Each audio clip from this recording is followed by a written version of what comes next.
नमस्कार, मैं हूँ संतोष मानव और मेरे साथ हैं झारखंड के वरिष्ठ पत्रकार शंभूनाथ चौधरी और हम बात करेंगे झारखंड में चुनाव पर।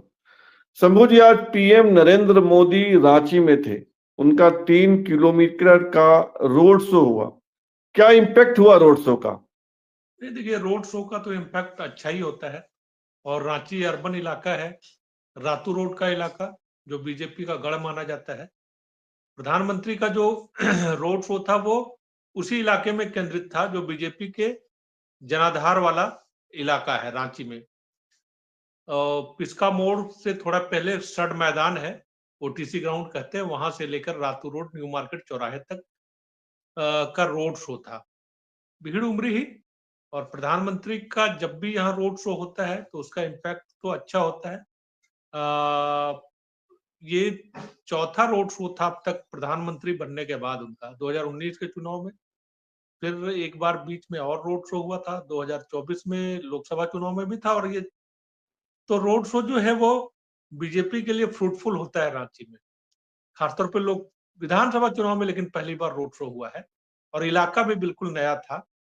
तो ये है कि बीजेपी के वोटरों में या उनके समर्थकों में जो मायूसी थी या चेहरे को लेकर जिस तरीके से उदासीनता थी सीपी सिंह को लेकर, वो तो दूर हुई, इसमें कोई दो राय नहीं है।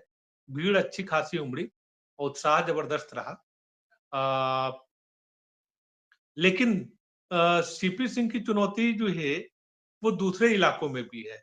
अब इस इलाके में ये है कि अगर वोटिंग परसेंटेज ठीक-ठाक बढ़ता है, जिसकी यही मुझे लगता है कि भाजपा की रणनीति भी यही थी कि बीजेपी के वोटर जो उदासीन दिख रहे हैं, 7वीं बार चूंकि सीपी सिंह चुनाव लड़ रहे हैं और वोटर उनको लेकर थोड़े उदासीन दिख रहे थे, तो उनमें ऊर्जा भरने का एक काम जो है यही रणनीति रही होगी।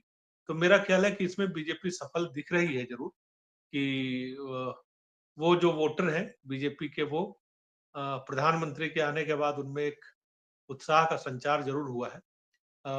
लेकिन इसके बावजूद जो है ये नहीं कह सकते कि हाँ, रांची सीट पे चुनौती जो है वो कम है। हालांकि रांची की 4 सीटों के उम्मीदवार जो है प्रधानमंत्री के साथ थे, कांके के, खिजरी के, हटिया के और रांची तो है ही है।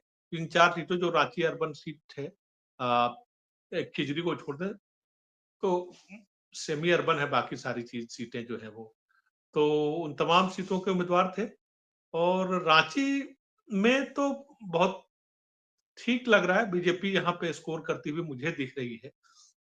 मतलब रांची जो 6 कंस्टिट्यूएंसी आती है रांची में, रांची लोकसभा के अंतर्गत, तो उसमें ठीक-ठाक स्कोर करती हुई दिख रही है।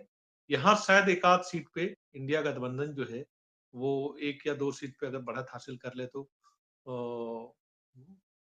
हो सकता है हम कि क्या हो। ऐसा कह सकते हैं कि उनका जो रोड शो है उसका रूट था कुछ विधानसभा क्षेत्र हटिया का और कुछ रांची का? तो नहीं, नवीन जायसवाल विधानसभा तो हटिया रांची, से।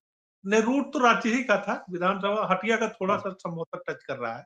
हाँ, लेकिन थोड़ा सा टच कर रहा है। तो हम हाँ, ऐसा कह सकते हैं कि हटिया और रांची से जो कैंडिडेट हैं बीजेपी के, हटिया से नवीन जायसवाल और रांची से सीपी सिंह, तो इनकी राह में, इनकी जीत की राह में जो कील काटे हैं, अगर खत्म नहीं भी हुए होंगे तो कम तो जरूर हुए होंगे। कम तो थोड़े हो गए, बिल्कुल, बिल्कुल।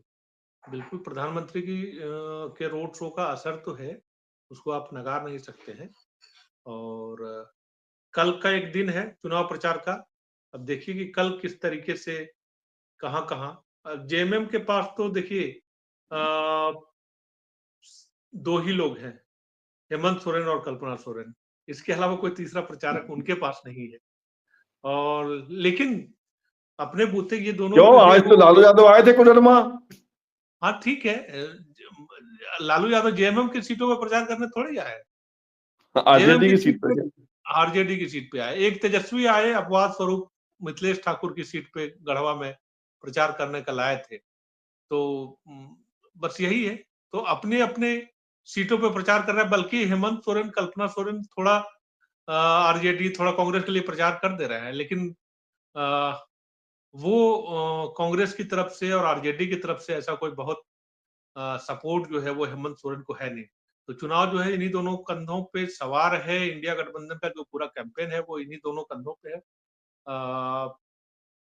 और लेकिन ये मुझे ये लग रहा है कि ओवरऑल अगर मैं बात करूं, पूरे झारखंड की बात करूं, तो आदिवासियों पे हेमंत सोरेन की पकड़ जो है वो कमजोर तो होती नहीं दिख रही है, तमाम कोशिशों के बावजूद कि आदिवासियों पे, आदिवासी मानस जो है, आज कई इलाकों के लोगों से बातें हुई, कई रिपोर्टर्स से बातें हुई जो आदिवासी इलाकों में जाते हैं, तो आदिवासी मानस जो है वो बहुत परिवर्तित होता नहीं दिख रहा है।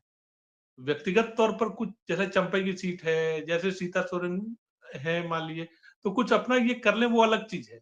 लेकिन ओवरऑल आदिवासी मानस जो है वो हेमंत सोरेन के साथ है। वही उन हेमंत सोरेन को वो सबसे बड़ा लीडर मान रहा है आज की तारीख में। ये बात तो कम से कम इसको जरूर मानना चाहिए और चुनावी नतीजों में ये बात मुझे लगता है कि कहीं ना कहीं रिफ्लेक्ट भी होगी।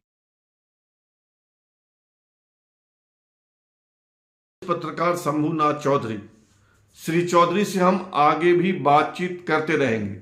फिलहाल इतना ही, और आपसे आग्रह है कि आप इस चैनल को सब्सक्राइब कीजिए, ज्वाइन कीजिए, लाइक शेयर और कमेंट कीजिए। बहुत बहुत धन्यवाद।